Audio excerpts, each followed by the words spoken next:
What does school teach you about money? Nothing. And that's not a mistake. That's not an accident. The way to keep the poor and middle class working hard is never teach them what the rich know. What the rich teach their kids about money, the poor and middle class do not. If you read Rich Dad, Poor Dad, Rich Dad's lesson number 1, the rich don't work for money. Don't you touch that stuff. If I pay you, you think like an employee. Your brain will change. If you learn never to work for money, you'll be a rich man. The people that are being screwed today are the poor and middle class because they work for money. You know, the banker friends, they're not working for money. They have money working for them. Yeah, very big difference in mentality here. What is financial education? It's not get a job, work hard, save money, and invest in a well-diversified portfolio of stocks, bonds, mutual funds, and ETFs.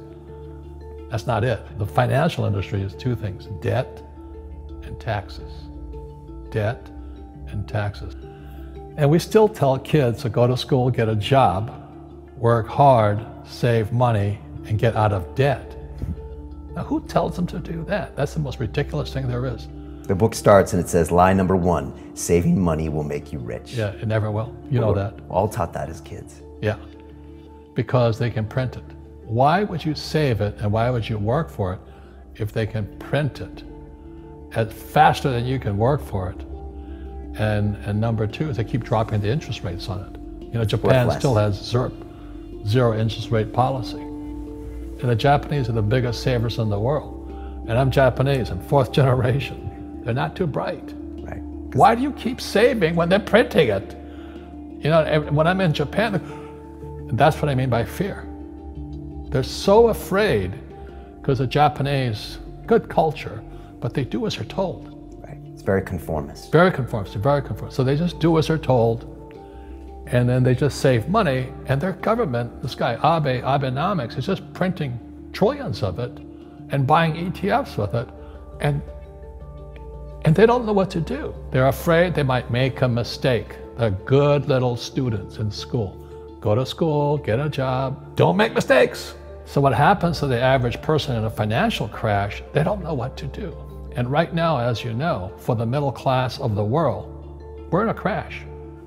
You know, the purchasing power of the yen, the euro, the rupiah, all going down. And people are working harder and harder and harder, and the central banks of the world are printing more money. And so if someone's listening to us that's stuck in that poor middle class trap and they hear it's their fear that ultimately is keeping them from that, that's a hard thing to hear, Robert. But you're going to give them the information about what they can do if they can get out of that fear. Well, every time I do a lot of speaking to the masses out there, you know, Lehman doesn't invite me in because we're gone, but they go, well, you know, it's so risky. What you're saying is risky. And I said, what I do isn't risky for me, but it's risky for you. And when somebody says, what is risk? You have to look in the mirror. Do you know what I mean? For me to fly in Vietnam, that was high risk. But the higher the risk, the more you have to study. You know that, I know that. So if you're not going to study, you're not going to practice and all that, then you should do what Wall Street tells you to do. Buy 401ks, mutual funds, ETFs and all that. But that's where they're fake assets, because they only make Wall Street or the city of London rich. Just watch where the cash is flowing. Follow the money. The reason the rich don't work for money is number 1 expense is tax.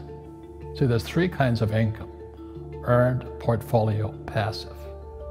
So earned income is if I get a job, that's earned income.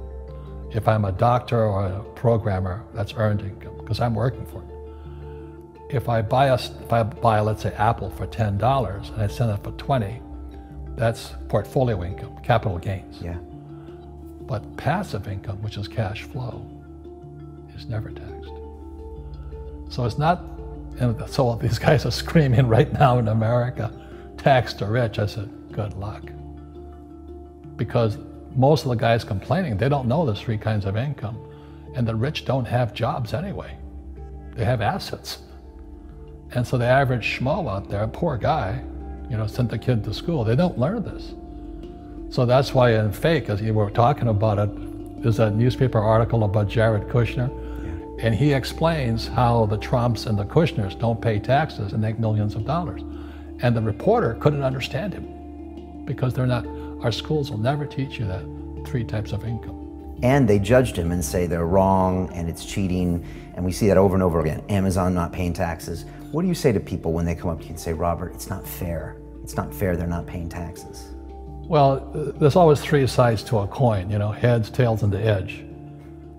You know, so which side of the coin are you on? From my side, it's fair. But this is the difference. Everybody can do the same thing I do because the tax laws are for everybody. You know, we don't say, well, the tax laws are only for the rich. No, the tax laws are for everybody to use if you have the right financial education. And the reason I'm an advocate of financial education, without that education, you have to pay taxes. You see, very few people will buy what I do, make $1 million and pay 0 tax.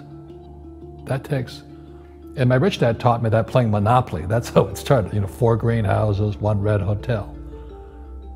Or the McDonald's formula, I write about it here. McDonald's, Ray Kroc. Yeah.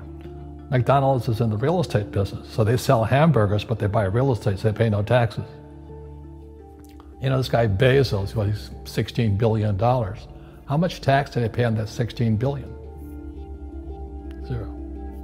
And that's all legal. Anyone can do it. Everybody can do it. But most people lack the education. Correct. So Jared learned about money when he was a kid by watching his father, by watching these people invest in real estate, and said, wow, not only do you get to make the money, you get to keep the money. That's a big problem a lot of people don't understand. They, oh, look how much money I made, but how much did you keep? Because that could be half. How much tax did you pay? Right, what tax did you pay? And so you always say, this is the law. The law is true for every citizen. You can do it, but most people just don't do it. Sometimes, like you said, they don't have the education, but you need to have a plan if you're gonna go do risky things. Well, it's not risky. I mean, to me, what's risky is having a job and paying taxes. Yeah. And saving money because they're printing it. You know, that's the worst thing of all. And that's why there's fake money, fake teachers, because the teachers will never, they don't know it. Right. And fake assets, because Wall Street or the City of London or Lehman Brothers or Goldman and all, they're not going to tell you this. Yeah. How are there billionaire bankers today? Aren't they supposed to be watching your money, you know? You said in here also, the greatest asset you have is your mind. What does that mean? If you really want to be rich, take a class on real estate. Once you understand real estate is based on debt, learn how to use debt as money. So that once you learn how to use debt as money, you can never say, I can't afford it. You see, because the banks will give you, so the banks, after the crash of 2008, the banks gave me $300 million tax-free to buy real estate that the idiots had lost. I hate this, and then they were idiots because the prices were so high. Why would you buy it at the top of a market? Don't you know that's going to crash? They, oh, no, this is, you know, that was the subprime was the derivatives market, the MBSs and all that stuff. Had driven the price of real estate so high, and the rest of us were just waiting. And then when the whole thing came crashing down, all this real estate was now available. And they needed, you know, the Fed and those guys in the Treasury needed guys like us to go in there. So Wall Street gave us hundreds of millions of dollars to mop up all that real estate these guys had lost. Now, it's fair because everybody could do it. Right. So, you know, when I asked the average guy, I said, why don't you use debt? They can't even get a loan because their scores, their FICO scores, I don't even have them here, are so bad. Right. So that's what's going on in the world today. It's fake money, fake teachers, fake assets. The school teachers will never tell you that because they don't know it. My poor dad never knew that. And they think the rich are crooks. The rich just play by different laws. The rules are the same, but you have to do what the government wants you to do. Never say, I can't afford it. Ask yourself, how can I? The reason I have so much money is because I don't say I can't do it. I just go, how can I do it? And I just go and do it. I make a lot of mistakes, but that's how I learn. How can I? It's just a matter of personal willpower, which is spiritual. Just saying, if they can do it, I can do it.